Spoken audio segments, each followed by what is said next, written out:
My students just checking out this new feature about screen recording and whatnot. So I wanted to bring you the end of chapter 2, the newer theories, sociocultural theory, and evolutionary theory. I think it's really important to go over these, and so I wanted to make sure that we get those as well. So again, we talked in the second video about, we ended with Vygotsky and the sociocultural perspective. It's a great way of looking at how children develop, or how humanity is, or our theories that are based on our influences in the things that are around us, our culture, our gender, our religion, and things like that. So again, Vygotsky, remember Vygotsky as sociocultural. Okay, and let's make sure we can get the next one here. There we go. Now, some of the newer theories, even though evolutionary theory talks about evolution in thousands of years, it actually is a newer theory. And I really think Darwin is onto something. I mean, he really nailed down a few different things. There's been a lot of controversy about, how we develop as a species, or how animals and plants and things develop. But as we've learned recently with all the effects of COVID, we all can change, and there's some people who are thriving in this situation, some people who are not, right? So Darwin, his clearest quote that I always like to remember is, it's not the strongest or the smartest of the species that will survive, but those who are most adapt to change. Yeah. So it's really, really important to know that he, even though every theory is not perfect about everything about humanity, that theory nails that, because if you can be flexible, then you can survive. If families can be flexible, they can get through challenges. If they can't, they divorce. That's how things are. Things either get flexible and they adjust, or they don't and they fail, which is fine. Things can then pick up in a different iteration. So again, evolutionary theory talks about biology and psychology, and what it takes to make it in the particular environment. Right, again, so if you have plants in your backyard, some plants need a lot of water, and they need particular sunlight, and they need all kinds of, like, hand holding and certain water and certain times and all that. And then other ones are just like, ignore me for a couple of weeks and I'm good, I'm even better. Right, so again, plants that live in the desert have different requirements, and plants that live in a rainforest have different requirements. So you can't cross those two, or else they will not survive. Same thing of evolution. You can think about the dinosaurs. They were not able to survive in the environment after that, big asteroid or meteor hit. So again, you have to look at the environment and look at the adaptation that we can do, that we can do in that environment to be successful or not. Some people, when COVID hit, they just, basically shut themselves off and, kept everything super separate and never embraced the, connecting through the computer. But some people really just thrived. I have a friend of mine who was completely computer illiterate as a teacher until this, and now she's on fire. It's fantastic. Zoom meetings and setting up packets and classrooms and assignments, and yeah, special ed. So really, really cool. So again, if we really look at survival, reproduction, adaptation, evolutionary theory says, what does this particular species or animal or plant or anything need to do to survive? Sometimes it changes color, sometimes it changes thinking, sometimes it changes gender. But when it comes to humans, we've faced different things like, climate change or virus outbreaks. We can handle things, some people better than others, and some people not, right? Again, genetic variations, we're probably going to find out that COVID has some genetic pieces to it, as in some people are really good at keeping the symptoms or catching things, and some people are just going to get it. So as we go forward, we learn more things, and then we could take what we've learned through the scientific method, right, and apply those back to what we've learned to then extend or augment or help our species as a whole. So I'm really, really excited about it. I really do like evolutionary theory. It's nice.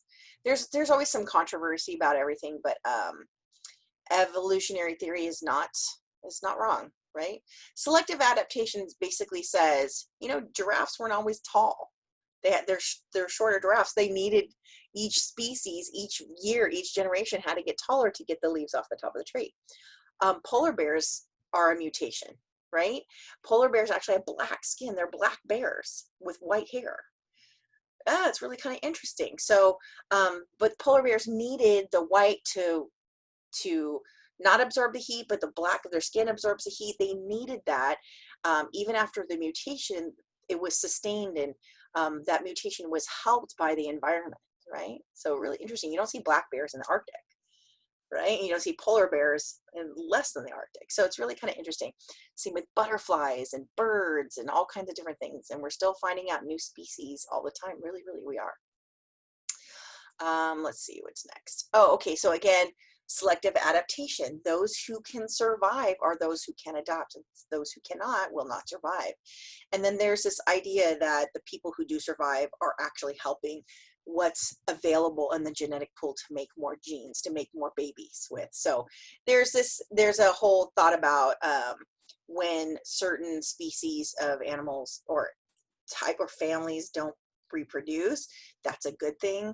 I mean, theoretically, Darwin would say, you know, the best genes are the ones that survive the most. The best genetic materials are ones that you want to bring forward. You want to be tall and strong and smart and fast and make a lot of money and all these different things that you would love to pick out and put our genes, our genetics together. And we'll talk about that in chapter 3. But again, you'll know people who had trouble getting pregnant, and you'll know people who had like 17 kids. Again, there's a thought here with evolutionary theory, is that the people who are able to have more kids are the ones who can carry their genetic line forward. It's really kind of interesting when you think of it that way. And then this talks a little bit about certain mutations, and let's say a woman with a sex-linked advantageous gene. Let's say I carry the gene for intelligence, although intelligence is a multi-factor. Let's see, okay, so I have green eyes, so I do carry the genetic material for green eyes. And so let's say green eyes were treasured or advantageous, meaning they're the best ones or whatever. So I would pass it on to my daughters, my granddaughters, my great-granddaughters, my great-great-granddaughters, right? If I didn't have the gene, there's no way to pass it on, right? Pretty easy to think about it this way. But I am actually one of those people who adopted. So these green eyes are staying with me, right? So, right? But there's different traits that I can pass on to my child, just not genetically, right? And then we talk about, as a wrap up, what theories contribute, right? Psychoanalysis helps us figure out the human psyche, right? The human, why people are different. And guess what? All people are different. Behaviorism can predict people's behavior. Like when there's these sort of things, there's some people we can predict. Some people are in denial. Some people are super paranoid. And then there's people who are right in the middle, right? Cognitive theories help us understand why people think a certain way at a certain time, right?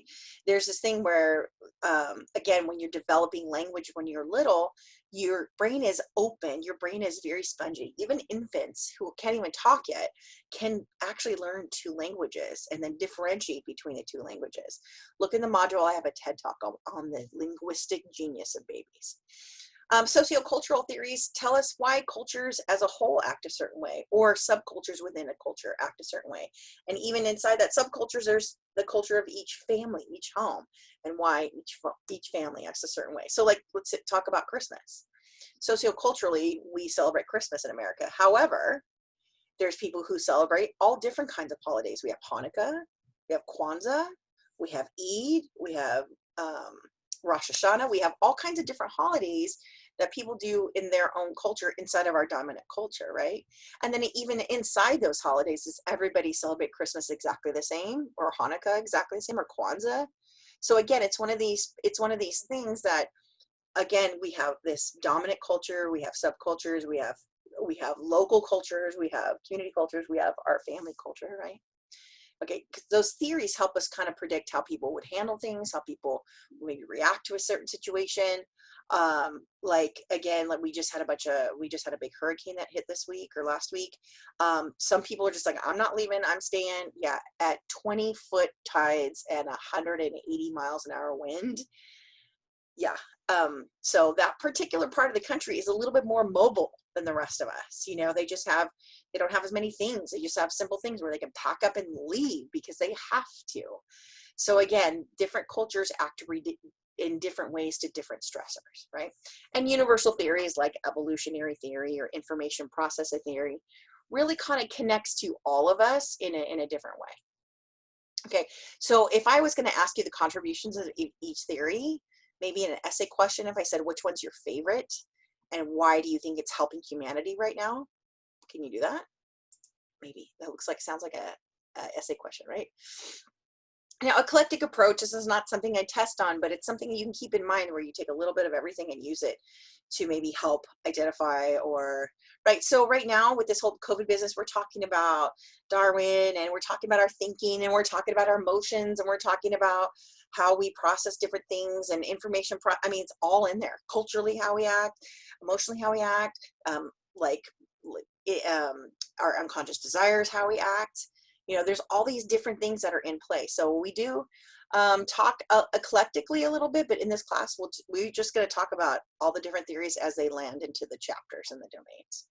So again, it's not like you have to pick one and say, I am this type of theorist. And you don't have to say, I am an eclectic theorist. This approach just basically says you can use what you need to use at the time. And then again, with the scientific method and your development of theories, you can keep going down the rabbit hole and make up your own, right? Borrow a little bit, borrow a little bit, borrow a little, because they all did. And we are all kind of building on things that we've learned over the years. You may have heard the term standing on the shoulders of giants. And so even though Freudian theory may seem a little bit outside to you, it's a ways to start our logic, our thinking, our inquiry. Same thing with Vygotsky. You're gonna be like, well, yeah, that makes perfect sense. Our culture and our society and our it influences who we are, right? It sounds like common sense right now, but back in the day, it was brand new. And so we can kind of say, we can jump off from there. We could say the Southern California culture is a certain way, or the college culture, the online college culture, right? Or we could even say the white or Hispanic culture online in colleges, or colleges versus the community colleges versus university. I mean, we can just keep going down all these different adjectives and variables. So again, theories, here's the wrap up for the whole chapter. Theories help us predict. Theories help guide our behavior, guide our inquiry, help us to know more. And if you're not sure yet why we are doing theories or what it's all about, just remember, everybody likes to know more and have answers versus not knowing anything and being confused. So this is helping our tendency as humans to want to know more, to want to know everything, to predict, to have things black and white, right? Although life doesn't exactly live there, that's what we want, and that's what we're trying for.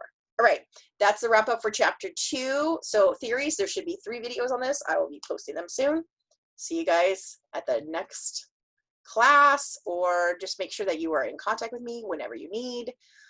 Use Canvas inbox first. Okay, let's see, and there.